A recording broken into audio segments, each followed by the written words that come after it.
And finally, new rule with only a couple of weeks to go. It's not too late for Kamala Harris to do what many have been calling for her to do since she became the candidate. Have a Sister Souljah moment.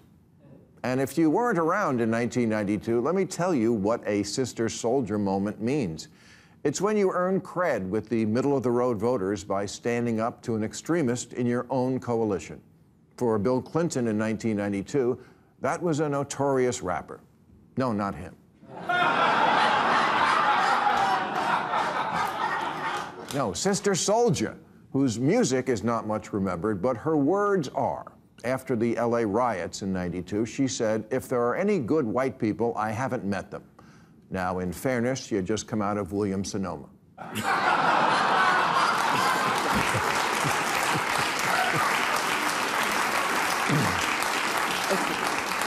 But she also said, if black people kill black people every day, why not have a week and kill white people? And Bill Clinton, looking for an easy target and also well aware that killing white people would decimate our Olympic snowboard team, rebuked Souljah and came out against taking a week to kill whitey. And yes, that was seen as courageous. It was an easy win. Clinton won over independent whites, and it didn't hurt him with black voters who went for him overwhelmingly and even used to refer to him as the first black president, which so went to his head that he later dated a white girl with a fat ass.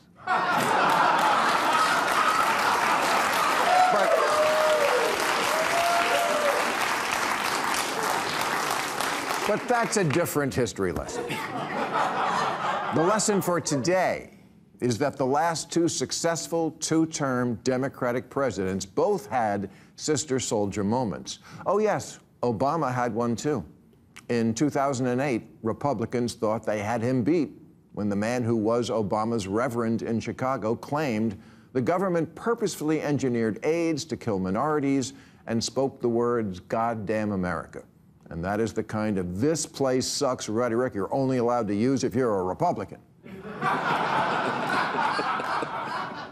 But Obama reasoned then, as Kamala should now, that, yeah, there are some Americans who are not going to vote for me just because I'm black.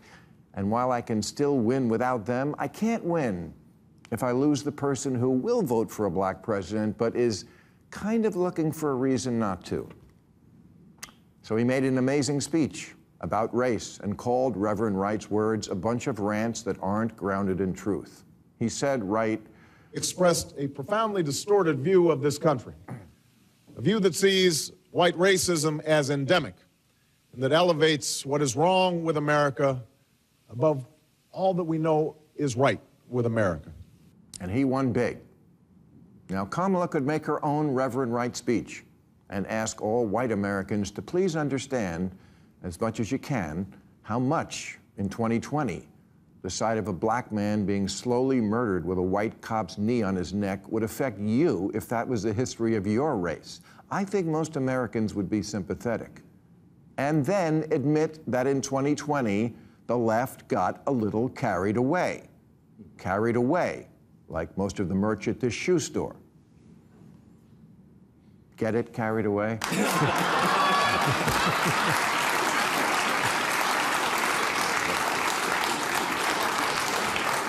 Once in a while, they need a lick. Looting was rebranded as justice shopping. We stopped arresting shoplifters. Anti-racist baby was a bestseller. Corporations took DEI to ludicrous lengths. We opened our hearts to all who wanted to come here, and then also our borders. Portland decriminalized all drugs, and Seattle set up a no-cop zone until they had to reverse course on both.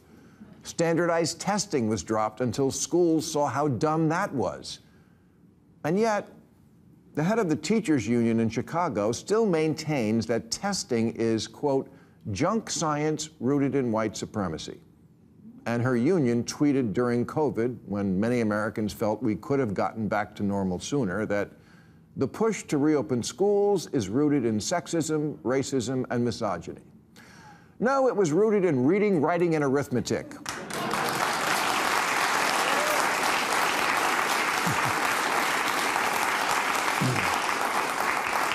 The teaching of which is apparently job none in Chicago because only about 1 in 4 students in the city are proficient in either math or English, and absenteeism is off the charts.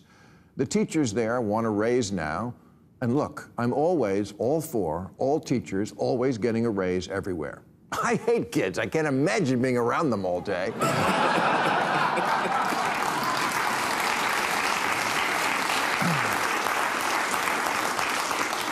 But I also think Kamala Harris could have a moment if she trotted out her favorite phrase and said, let me be very clear.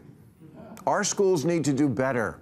Our kids need to be in school, and when they're there, they need to have the phones off and the brains on, learning the basic things we used to teach. And the idea that testing is rooted in white supremacy is in itself a racist belief that says black children can't compete with white children on tests, which they surely can.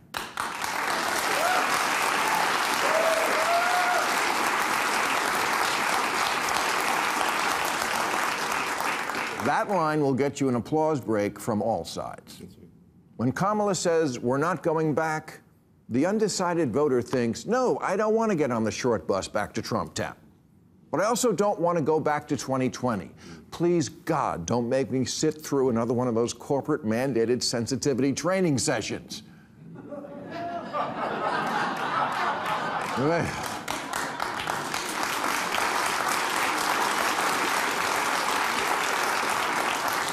When the Harris campaign launched, they got great traction by calling Trump and Vance weird. That was good. Weird was working. People are tired of weird, and ever since Donald Trump decided to dominate our fucking lives, the Democrats' argument has been, we'll restore normal. Well, if what you're selling is let's be normal again, here's an idea. Be normal.